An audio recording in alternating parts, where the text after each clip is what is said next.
Hey everybody, welcome to Stacks and Stats. I'm your boy Sangeeth, and congratulations to all you stackers out there. Silver has hit $100 US. Actually, it's hit and surpassed $100 US per ounce.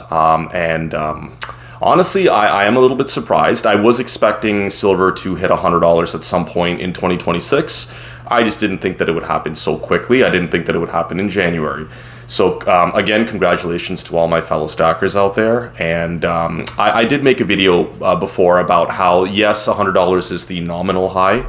It's never hit $100 before, but at the same time, our currency has never been devaluing at the state that it is being devalued right now. So when you adjust it for inflation, I made a video talking about how silver should really be equal to $200 if you were looking at it at 1980s prices when the Hunt brothers cornered the market.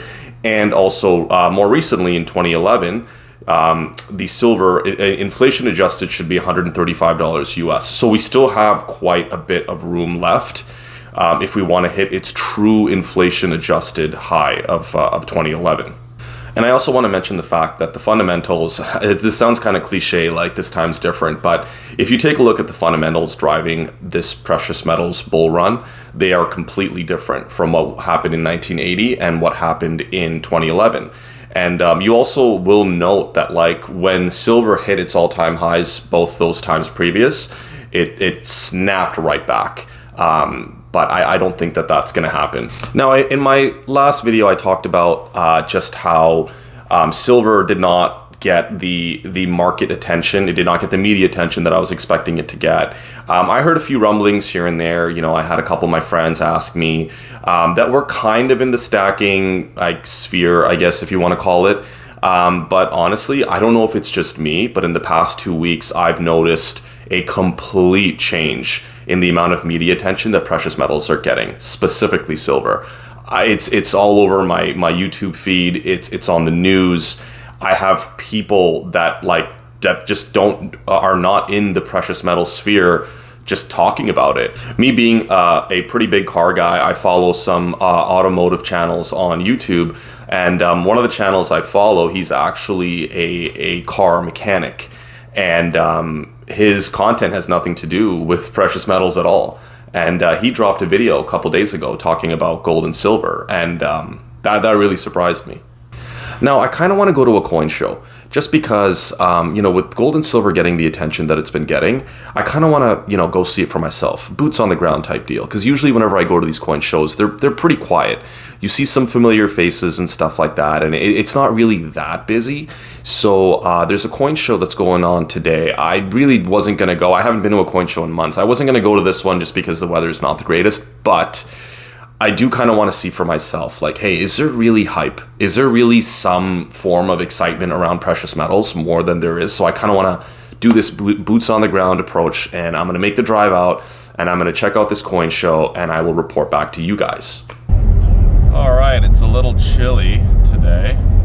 Sitting at a cool -16 degrees Celsius, but the view's nice. For anyone that's ever seen this kind of cloud formation, I've never seen this before, but looks pretty cool. Alright guys, so I was able to score this at the coin show, part of the lost ships. It's the only one that I'm missing, the Empress of Ireland. As you can see here, picked it up from Metro Coin and Banknote. As you can see, much busier at this coin show than I was expecting. So I was able to pick up a couple of things at today's coin show, and I'm super happy about it. This was what I picked up today. This is the only silver that I had purchased today. I usually am careful about buying silver when the price shoots up as quickly as it did this past week. But this was the one coin that I was missing out of this 3-coin set. It's part of the Royal Canadian Mint's Lost Ships series, and I was missing the Empress of Ireland. This was a ship that went off, it sunk off of the mouth of the St. Lawrence River, and it was just the one out of the 3 that I was missing. So I picked this up as soon as I saw it, and here's the second coin in that 3-coin series. This is the for those of you that are familiar with the Franklin expedition. This is to kind of pay tribute to the two ships, the Terror and the Erebus, that were lost trying to find the Northwest Passage through northern Canada. So it's a beautiful coin there, the coloring and everything. And I need to check. I'm not even sure. I'm not sure if they recently found the shipwreck for one of these ships, but very interesting story. And this is the third coin in this 3-coin series, and this is to pay tribute to the Edmund Fitzgerald. This was a massive American freighter that sunk in Lake Superior in 1975, and that's a beautiful coin right there. Now, for those of you that have never been to the Great Lakes, I mean, to call it a lake just doesn't do it justice. I mean, the fact that a freighter this big can sink in a lake just kind of goes to show you how big the Great Lakes are. It's definitely a sight to be seen. You cannot see to the other side. So it's definitely beautiful. So I finally was able to get all 3 to complete my series. And I also was able to pick up some copper. Now, I know a lot of stackers out there, they don't really, mess around with copper, but if I can get it at a good price, I did make a video about myself and like how I like to stack copper once in a while. If I can get a good price on these, definitely I'm going to take them. And this, I think, is some kind of, I'm not sure if it's like to represent like, I think it's like the Irish Tree of Life. I'm not sure if that's Gaelic or something.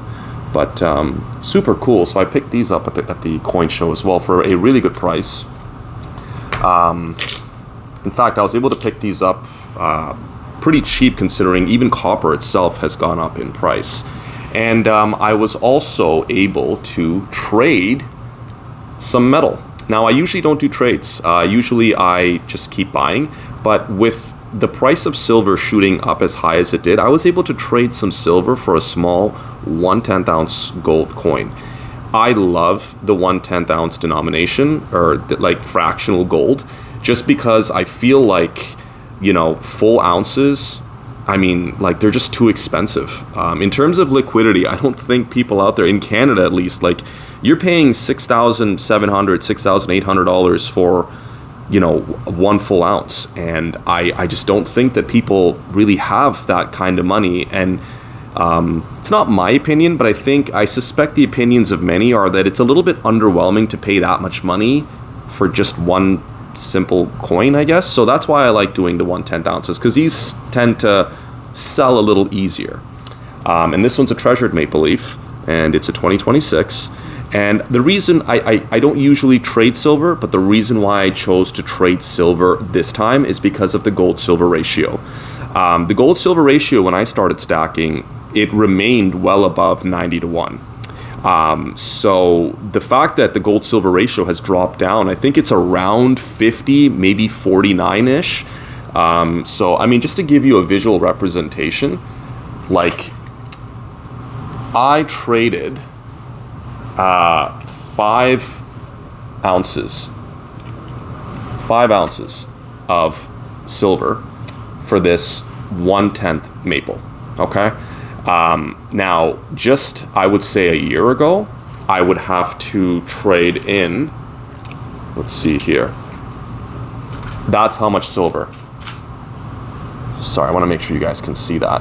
There. That's how much silver I would have to trade in a year ago to buy that much gold. Now, with the gold-silver ratio, which is pretty much how much gold can I get for how much silver and vice versa, with the ratio essentially halving in the past year, now it only takes that much silver to buy that much gold. Now, a lot of people say, you know what, like the gold-silver ratio historically throughout millennia, throughout human history, has been anywhere around, 15-1, 20-1. In fact, when they mine silver out of the earth, they actually mine it at around that ratio, 15-1. And also you want to add on the fact that it's an industrial metal, not a monetary metal, and there's a shortage and all that stuff. Who knows where the gold-silver ratio is going to go? But I'm a firm believer in dollar cost averaging. So DCAing into the GSR. What that means is you dollar cost average into the gold-silver ratio. So I'm at a position where I'm comfortable when I see the gold-silver ratio half the way it did. I'm comfortable trading in some of my silver for some of my gold, and I'm going to redo this. I'm just going to see where it goes.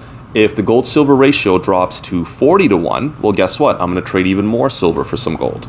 And I'm going to do it again at 30 to 1 or 35 to 1. I'm not sure. But I'm just going to dollar cost average into this ratio just because I don't believe in timing markets. And I'd rather be, kind of right rather than risking it all to be 100% right and catching, the gold silver ratio right at the peak. So this is essentially what I was able to capture, or what I was able to get from today's coin show. And I must say, guys, it was busy. It was much, much busier than I was expecting it to be. Now, I know this coin show is a little bit busier than other ones. It's right downtown. But I've been to these coin shows before, and even even for it being a busy coin show, it was rammed. I've never seen it this busy before. So it's true, all that stuff that I'm seeing on my algorithm and my friends asking me and just people talking about it. Guys, boots on the ground. I was there, and there were definitely a lot more younger people too. I'm usually kind of one of the younger guys at one of these shows, but no, I saw a bunch of young people there, which was good to see. So I'm glad that the sound money movement is actually real. This whole hype is actually real, and I hope it's not just a hype. I hope this becomes reality and stays this way. But anyways, guys, this was just a quick video for you guys, and I hope you guys do like the content. If there's anything that you guys would like to see, or you guys would like any suggestions, please comment. I appreciate all the feedback. Thank you so much, and happy stacking.